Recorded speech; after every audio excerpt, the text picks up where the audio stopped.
We kicked off Colorado Literacy Week to draw attention to the critical importance of learning and putting kids on a pathway to success right from the word go, right from the very beginning. We know that reading success is a key indicator of life success, right?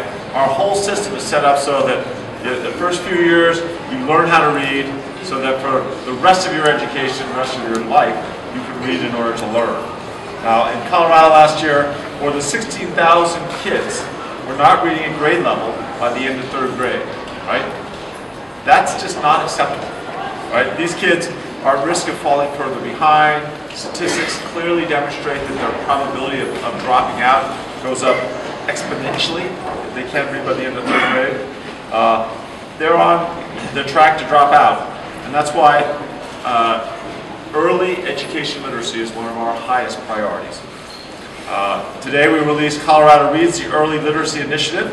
This is the state's plan to work collaboratively with educators and parents, with kids, early childhood advocates, business leaders, community leaders, to really get everyone at the table to know what are best practices, given our limited resources, what should we be doing first, what should we be doing second, what's after that.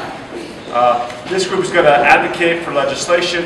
They're going to inspire civic engagement, make sure that we have that engagement at the local level to make sure we find the right solutions for our kids.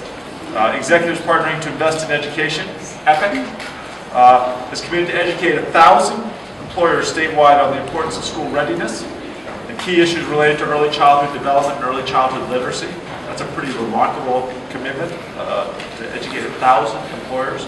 And Children's Hospital Colorado supports all these statewide initiatives, like as was announced last week, One Book for Colorado, and the other early childhood workforce education elements. Today we joined Mile High United Way to announce the recipients for Social Innovation Fund grants, the Corporation for National and Community Service. With these grants, Mile High United Way, in collaboration with the Governor's Office, with Serve Colorado, the Governor's Commission on Community Service, the Lieutenant Governor's Office, Colorado Department of Education, an estimated 2,000 students through Colorado are going to be able to receive the support they need to become successful early readers, right? These are kids that otherwise would have a much more difficult time. This grant is going to support the state's early childhood literacy initiative. It will augment the many evidence-based, and I stress evidence-based literacy programs, right? What is the data? How do we know that when we're investing this money, we're going to get the outcomes that we deserve and that we demand? And to make sure that when we look at these literacy programs throughout our schools, that we can augment them by recruiting and training community volunteers, mentors, and tutors to support early readers. And this is almost like a gigantic, very positive Ponzi scheme. I guess I shouldn't say Ponzi. But, you know, Ponzi schemes are based on networks of people, right? We're going to reuse the word. Maybe I'll change it. Instead of Ponzi, we'll call it ISNOP.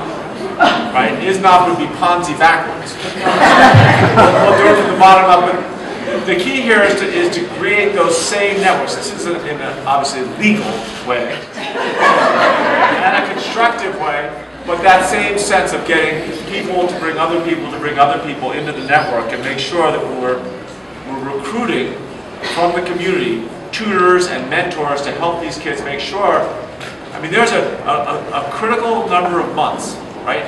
And it's not necessarily in third grade, it's often in first grade or second grade where the right intervention can be all the difference. This specific grant really validates your ability to improve the lives of all Coloradans. Because when you lift up these early readers and make sure that they can read, the entire state benefits. It allows us all to live united and to give, advocate, and volunteer.